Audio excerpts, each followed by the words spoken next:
शिव पुराण श्री रुद्र संहिता। ओम नमः शिवाय। श्री रुद्र संहिता तृतीय खंड 46वां अध्याय। शिव का परिच्छन व पार्वती का सुंदर रूप देख प्रसन्न होना।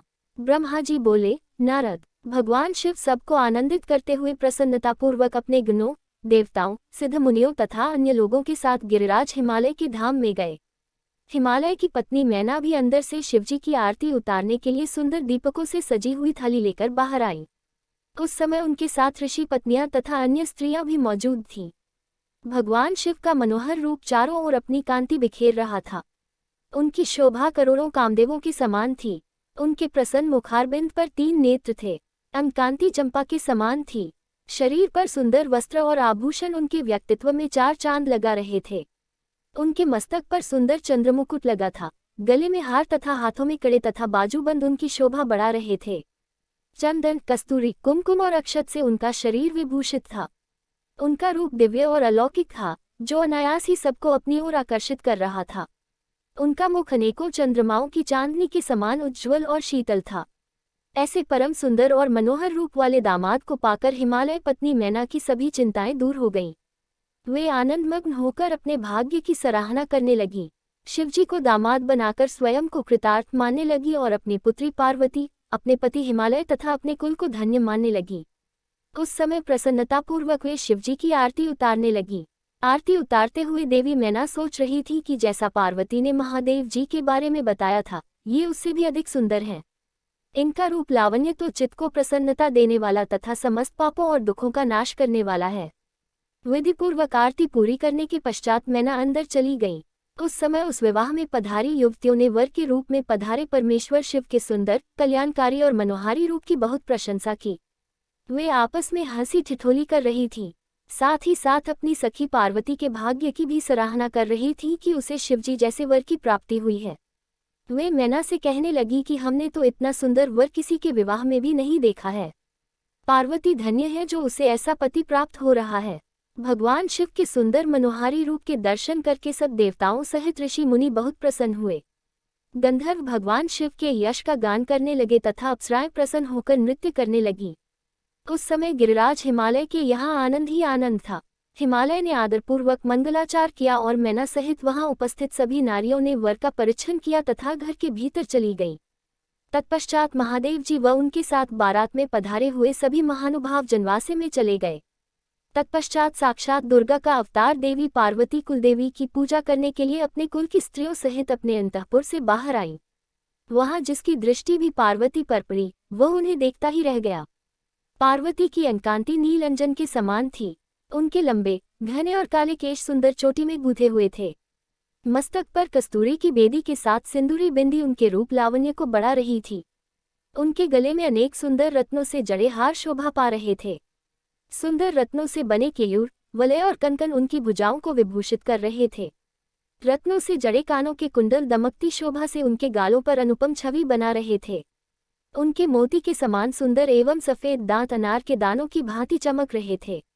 उनके होंठ मधु से भरे बिंबफल की तरह लाल थे। महावर पैरों की शोभा में वृद्धि कर रही थी। उनके अंगों में चंदन, अगर, कस्तूरी और कुमकुम का अनुराग लगा हुआ था। पैरों में पड़ी पायजेब से निकली घुंघरुओं की रुंझुन रुंझुन की आवाज कानों में मधुर संगीत घोल रही थी। उनकी इस मंत्रमुग्ध छवि को देखकर सभी देवता उनके सामने नतमस्तक होकर जगत जननी पार्वती को भक्तिभाव से प्रणाम कर रहे थे। उस समय भगवान शिव भी उनके इस अनुपम सौंदर्य को कनखियों से देखकर हर्ष का अनुभव कर रहे थे। पार्वती के अनुपम रूप को देखकर शिवजी ने अपनी विरह की वेदना को त्याग दिया। पार्वती के रूप ने उनको मोहित कर दिया था। इधर पार्वती ने कुल देवताओं की प्रसन्नता के लिए उनका विधि विधान से पूजन किया। तत्पश्चात वे अपनी सखियों और ब्राह्मण पत्नियों के साथ पुनः महल में लौट गईं। उधर मैं, विष्णुजी व भगवान शिव भी अपने अपने स्थान पर ठहर गए। 47वां अध्याय। वर वधू द्वारा एक दूसरे का पूजन। ब्रह्मा जी बोले, हे नारद, गिरिराज हिमालय ने उत्साहपूर्वक वेद मंत्रों द्वारा पार्वती और शिवजी को उपस्नान करवाया। तत्पश्चात वैदिक और लौकिक आचार रीति का पालन करते हुए भगवान शिव द्वारा लाए गए वस्त्रों एवं आभूषणों से गिरिजानंदिनी देवी पार्वती को सजाया गया। पार्वती की सखियों और वहां उपस्थित ब्राह्मण पत्नियों ने पार्वती को उन सुंदर वस्त्रों एवं सुंदर रत्नजड़ित आभूषणों से अलंकृत किया। श्रृंगार करने के उपरांत तीनों लोकों की जननी महाशैलपुत्री देवी शिवा अपने हृदय में महादेव जी का ही ध्यान कर रही थी। उस समय उनका मुखमंडल चंद्रमा की चांदनी के समान सुंदर व दिव्य लग रहा था। हिमालयन गरी में चारों ओर महोत्सव होने लगा। लोगों की प्रसन्नता और उल्लास देखते ही बनता था। उस समय वहां हिमालय ने शास्त्रोक्त रीति से लोगों को बहुत दान दिया और अन्य वस्तुएं भी बांटी। गिरिराज हिमालय के राजपुरोहित मुनि गर्ग जी ने हिमालय से कहा कि हे पर्वतराज, लग्न का समय हो रहा है। आप भगवान शिव तथा अन्य सभी बारातियों को यथाशीघ्र यहाँ बुला लें। तब शैलराज के मंत्री सब देवताओं सहित भगवान शिव को बुलाने के लिए जनवासे में गए और उन्हें जल्दी विवाह मंडप में पधारने का निमंत्रण दिया। उन्होंने शिवजी से कहा कि प्रभु, कन्यादान का समय नजदीक आ गया है।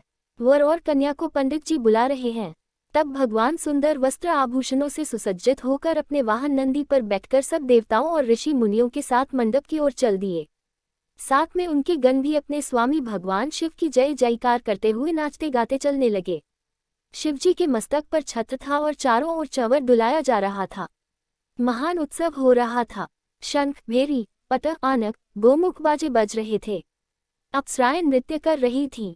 चारों दिशाओं से देवगण उन पर पुष्पों की वर्षा कर रहे थे। इस प्रकार महादेव जी सुशोभित होकर यज्ञ के मंडप पर पहुंचे। मंडप के द्वार पर उनकी प्रतीक्षा कर रहे पर्वतों ने आदरपूर्वक उन्हें नंदी पर से उतारा और भीतर ले गए। शैलराज हिमालय ने भक्तिपूर्वक उन्हें नमस्कार किया और विधि विधान के अनुसार उनकी आरती उतारी। उन्होंने भगवान श्रीहरि विष्णु, मुझे तथा सदाशिव को पाद्य अर्घ्य दिया और सुंदर उत्तम आसनों पर हमें बैठाया। तत्पश्चात शैलराज प्रिया देवी मैना ब्राह्मण स्त्रियों व पूर्वासिनों के साथ वहां पधारी। उन्होंने अपने दामाद भगवान शिव की आरती उतारी और उनका मधुपक से पूजन किया तथा सारे मंगलमय कार्य संपन्न किए। तत्पश्चात शैलराज हिमालय, मुझे, विष्णु जी व भगवान शिव को साथ लेकर उस स्थान पर गए जहां देवी पार्वती वेदी पर बैठी हुई थी। तब वहां बैठे सभी ऋषि मुनि, समस्त देवता व अन्य शिवगण उत्सुकता से शिव पार्वती के लग्न की प्रतीक्षा करने लगे। हिमालय के कुलगुरु श्री गर्ग जी ने पार्वती जी की अंजलि में चावल भरकर शिवजी के ऊपर अक्षत डाले। तत्पश्चात पार्वती जी ने दही, अक्षत, कुश और जल से आदरपूर्वक भगवान शिव का पूजन किया। पूजन करते समय प्रसन्नतापूर्वक पार्वती भगवान शिव के दिव्य स्वरूप को निहार रही थी। पार्वती जी के अपने वर शिवजी का पूजन कर लेने के पश्चात गर्ग मुनि के कथनानुसार त्रिलोकीनाथ महादेव जी ने अपनी वधू होने जा रही देवी पार्वती का पूजन किया। इस प्रकार एक दूसरे का पूजन करने के पश्चात वर वधू शिव व पार्वती वही वेदी पर बैठ गए। उनकी छवि अत्यंत उज्ज्वल और मनोहर थी। दोनों वहां बहुत शोभा पा रहे थे। तब लक्ष्मी आदि सभी देवियों ने उनकी आरती उतारी। 48वां अध्याय। शिव पार्वती का विवाह आरंभ। ब्रह्मा जी बोले, हे नारद, गर्ग मुनि की आज्ञा के अनुसार शैलराज हिमालय ने कन्यादान की रस्मों को निभाना शुरू किया। शैलराज प्रिया मैना जी सुंदर वस्त्र आभूषणों से सुसज्जित होकर हाथों में सोने का कलश लेकर अपने पति हिमालय के दाहिने भाग में बैठी हुई थी। शैलराज हिमालय ने भगवान शिव का पाद्य से पूजन करने के पश्चात सुंदर वस्त्रों, आभूषणों एवं चंदन से उन्हें अलंकृत किया तथा ब्राह्मणों से बोले कि हे ब्राह्मणों, अब आप कन्यादान हेतु संकल्प कराए। तब श्रेष्ठ मुनिगण सहर्ष संकल्प पढ़ने लगे। तब गिरिश्रेष्ठ हिमालय ने आदरपूर्वक वर रूप में विराजमान भगवान शिव से पूछा, हे शिव शंकर, विधि विधान से पार्वती का पाणिग्रहण करने हेतु आप अपने कुल का परिचय दें। आप अपना गोत्र, प्रवर, कुल नाम, वेद शाखा सब कुछ ब्राह्मणों को बता दें। गिरिराज का यह प्रश्न सुनकर भगवान शंकर गंभीर होकर कुछ सोचने लगे। सब देवताओं, ऋषि मुनियों ने जब भगवान शिव को इस प्रकार चुप देखा तो वे इस संबंध में कुछ भी उत्तर नहीं दे रहे थे और शांत थे। तब यह देखकर कन्या पक्ष के कुछ लोग उन पर हंसने लगे। नारद, यह देखकर तुम तत्काल पार्वती के पिता शैलराज के पास पहुंचे और बोले, हे पर्वतराज, आप भगवान शिव से उनका गोत्र पूछकर बहुत बड़ी मूर्खता कर रहे हैं। उनका कुल, गोत्र आदि तो ब्रह्मा, विष्णु आदि भी नहीं जानते तो और भला कोई कैसे जान सकता है। भगवान शिव तो निर्गुण और निराकार हैं। वे परमब्रह्म परमेश्वर हैं। वे निर्विकार, मायाधारी एवं परात्पर हैं। वे तो स्वतंत्र परमेश्वर हैं, जिनका कुल, गोत्र आदि से कुछ भी लेना देना नहीं है। ये सब तो मनुष्यों के द्वारा निर्मित आडंबर मात्र हैं। शिवजी तो अपनी इच्छा के अनुसार के रूप और अवतार धारण करने वाले हैं। यह तो पार्वती के द्वारा किए हुए उग्र तप का प्रभाव है, जिसके कारण आप शिवजी के साक्षात स्वरूप के दर्शन कर पा रहे हैं। शैलराज, भगवान शिव गोत्रहीन होकर भी श्रेष्ठ गोत्र वाले हैं और कुलहीन होने पर भी कुलीन हैं। इनकी विविध लीलाएं इस चराचर संसार को मोहित करने वाली हैं। हे गिरिश्रेष्ठ हिमालय, नाना प्रकार की लीला करने वाले इन भगवान शिव का गोत्र और कुल नाद है। शिव नादमय है और नाद शिव में है। नाद और शिव में कहीं कोई अंतर नहीं है। जब भगवान शिव ने सृष्टि की रचना का विचार किया था तब सबसे पहले शिवजी ने कहीं प्रकट किया था। इसलिए अब आप व्यर्थ की बातों को त्याग कर अपनी पुत्री पार्वती का विवाह यथाशीघ्र शिवजी के साथ संपन्न करा दो। नारद, तुम्हारी बात सुनकर शैलराज हिमालय के मन में उत्पन्न हुई शंका समाप्त हो गई। तब हम सभी देवताओं ने तुम्हें धन्यवाद दिया कि तुमने इस विषम परिस्थिति को चतुराई से संभाल लिया। यह सब जानकर वहां उपस्थित सभी विद्वान प्रसन्नतापूर्वक बोले कि हमारे अहोभाग्य हैं, जो आज हमने इस जगत को प्रकट करने वाले आत्मबोध स्वरूप स्वतंत्र परमेश्वर नित्य नई लीलाएं रचने वाले त्रिलोकीनाथ भगवान शिव के दर्शन कर लिए हैं। आपके दर्शनों से समस्त पापों से मुक्ति मिल जाती है। इस प्रकार सब मिलकर भगवान शिव की जय जयकार करने लगे। तब वहां उपस्थित मेरु आदि अनेक पर्वतों ने शैलराज हिमालय से कहा कि हे पर्वतराज, अब आप व्यर्थ का विलंब क्यों कर रहे हैं? जल्दी से अपनी कन्या पार्वती का दान क्यों नहीं करते? तब हिमालय मैना ने प्रसन्नतापूर्वक अपनी पुत्री पार्वती का कन्यादान कर दिया। कन्यादान करते समय पर्वतराज बोले, हे परमेश्वर करुणानिधान भगवान शिव, मैं अपनी कन्या पार्वती आज आपको देता हूँ। आप इसे अपनी पत्नी बनाकर मुझे और मेरे कुल को कृतार्थ करें। इस प्रकार शैलराज हिमालय ने अपनी पुत्री पार्वती का हाथ व जल भगवान शिव के हाथों में दे दिया। तब सदाशिव ने वेद मंत्रों के वचनों के अनुसार मंत्रों को बोलते हुए देवी पार्वती का हाथ लेकर पृथ्वी का स्पर्श करते हुए लौकिक रीति से उनका पाणिग्रहण स्वीकार किया। इस प्रकार गिरिराज के कन्यादान करते ही चारों ओर शिव पार्वती की जय जयकार की ध्वनि गूंजने लगी। गंधर्व प्रसन्नतापूर्वक उत्तम गीत गाने लगे और सुंदर अप्सराएं मगन होकर नाचने लगी। सभी इस मंगलमय विवाह के संपन्न होने पर मन में बहुत प्रसन्न थे। ब्रह्मा, विष्णु, इंद्र आदि सभी देवता भी बहुत प्रसन्न हुए। उसके बाद शैलराज हिमालय ने भगवान शिव को अनेकों वस्तुएं प्रदान की। रत्नों से जड़े हुए सुंदर स्वर्ण के आभूषण, पात्र एवं दूध देने वाली 1.25 लाख गौएं, 1 लाख सुसज्जित अश्व, 1 करोड़ हाथी तथा 1 करोड़ सोने जवाहरातों से जड़े रथ आदि वस्तुएं सादर भेंट की। उन्होंने अपनी पुत्री पार्वती की सेवा में लगे रहने के लिए 1 लाख दासियां भी दी। तत्पश्चात विवाह में पधारे अनेक पर्वतों ने भी अपनी इच्छा और सामर्थ्य के अनुसार उत्तम वस्तुएं शिव पार्वती को उपहार स्वरूप भेंट की। इस विवाह से सभी प्रसन्न थे। सारी दिशाएं शहनाइयों की मधुर ध्वनि से गुंजायमान थीं। आकाश से भगवान शिव और उनकी प्रिया पार्वती पर पुष्प वर्षा हो रही थी। कल्याणमय और भक्तवत्सल भगवान शिव को अपनी प्रिय पुत्री पार्वती को समर्पित करने के बाद शैलराज हिमालय और उनकी प्रिय पत्नी मैना हर्ष से प्रफुल्लित हो रहे थे। शैलराज हिमालय ने यजुर्वेद की माध्यन्दिनी में लिखे हुए स्तोत्रों द्वारा शुद्ध हृदय और भक्तिभाव से भगवान शिव की अनेकानेक बार स्तुति की। तत्पश्चात वहां उपस्थित श्रेष्ठ मुनिजनों ने उत्साहपूर्वक भगवान शिव और देवी पार्वती के सिर का अभिषेक किया। उस समय हिमालय नगरी में महान उत्सव हो रहा था। सभी नर नारी प्रसन्नता से नाच गा रहे थे।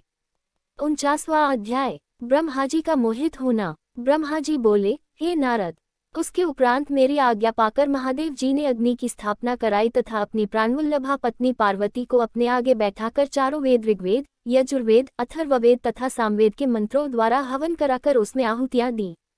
उस समय पार्वती के भाई मैनाक ने उनके हाथों में खीलें दी। फिर लोक मर्यादा के अनुसार भगवान शिव और देवी पार्वती अग्नि के फेरे लेने लगे। उस समय मैं शिवजी की माया से मोहित हो गया।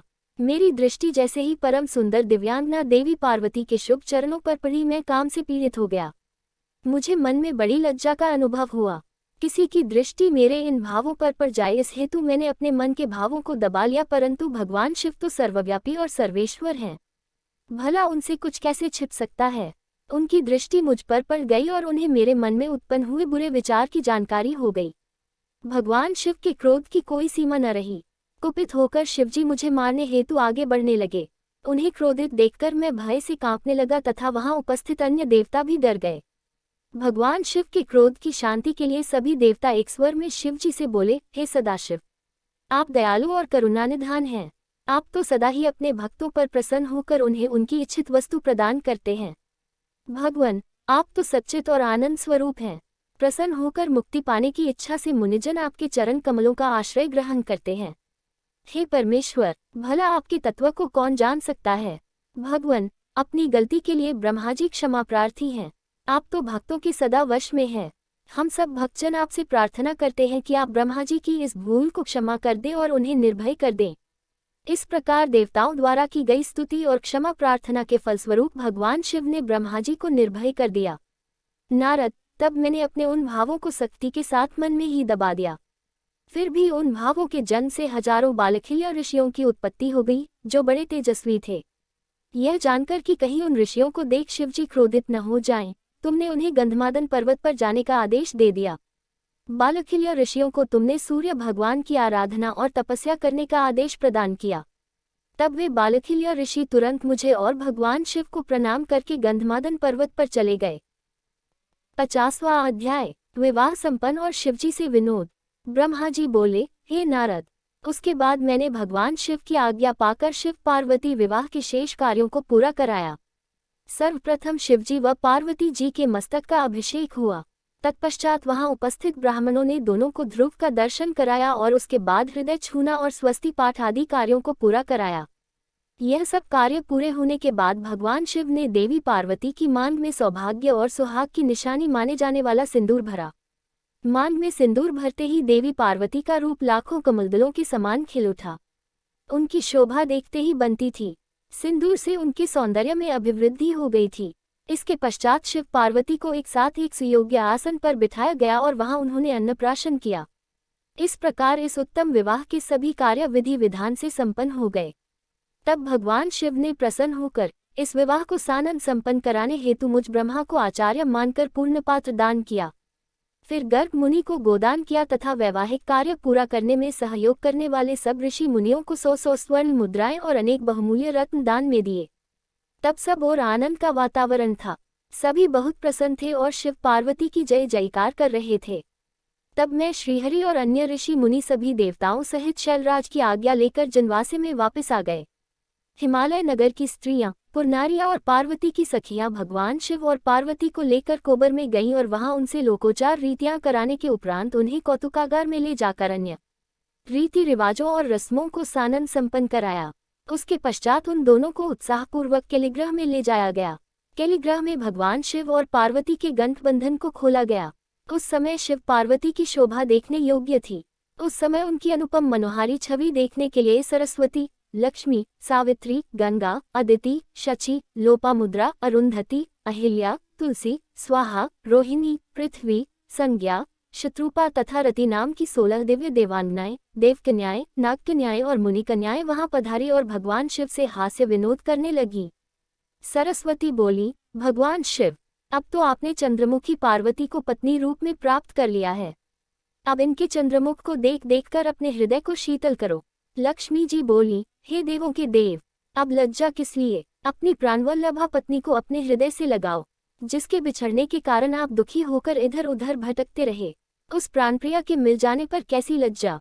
तो उधर सावित्री बोली, अब तो पार्वती जी को भोजन कराकर ही भोजन होगा और पार्वती को कपूर सुगंधयुक्त तांबूल भी अर्पित करना होगा। तब जाह्नवी बोली कि हे त्रिलोक के स्वामी, स्वर्ण के समान सुंदर पार्वती जी के केश धोना एवं श्रृंगार करना भी आपका कर्तव्य है।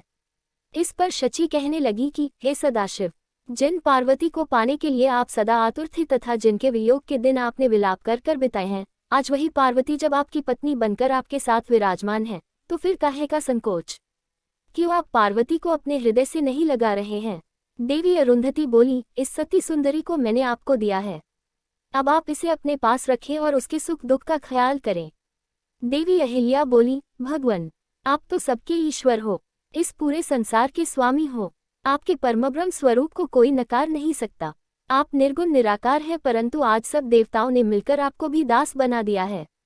प्रभो, अब आप भी अपनी प्राणवल्लभा पार्वती के अधीन हो गए हैं। यह सुनकर वहां खड़ी तुलसी कहने लगी, आपने तो कामदेव को भस्म करके पार्वती का त्याग कर दिया था, फिर आपने क्यों आज उनसे विवाह कर लिया है? इस प्रकार उन देवांगनाओं की हंसी मजाक चल रही थी और वे भगवान शिव से ऐसी ही बातें करके बीच बीच में जोर जोर से हंसती तो कभी खिलखिला कर रह जाती। इस पर स्वाहा ने कहा कि हे सदाशिव, इस प्रकार हम सबकी हंसी ठिठोली सुनकर ने क्रोधित मत हो जाएगा। विवाह के समय तो कन्याएं व स्त्रियां ऐसा ही हंसी मजाक करती हैं। तब वसुंधरा ने कहा, हे देवादिदेव, आप तो भावों के ज्ञाता हैं। आप तो जानते ही हैं कि काम से पीड़ित स्त्रियां भोग के बिना प्रसन्न नहीं होती। प्रभु, अब तो पार्वती की प्रसन्नता के लिए कार्य करो। अब तो पार्वती आपकी पत्नी हो गई हैं। उन्हें खुश रखना आपका परम कर्तव्य है। इस प्रकार स्त्रियों के विनोदपूर्ण वचन सुनते हुए भगवान शिव चुप थे, परंतु जब स्त्रियां चुप न हुईं और इसी प्रकार उन्हें लक्ष्य बनाकर तरह तरह की हंसी की बातें करती रहीं, तब भगवान शिव ने कहा, हे देवियों, आप लोग तो जगत की माताएं हैं। माता होते हुए पुत्र के सामने इस प्रकार के चंचल तथा निर्लज वचन क्यों कह रही हैं? तब भगवान शिव के ये वचन सुनकर सभी स्त्रियां शर्माकर वहां से भाग गईं।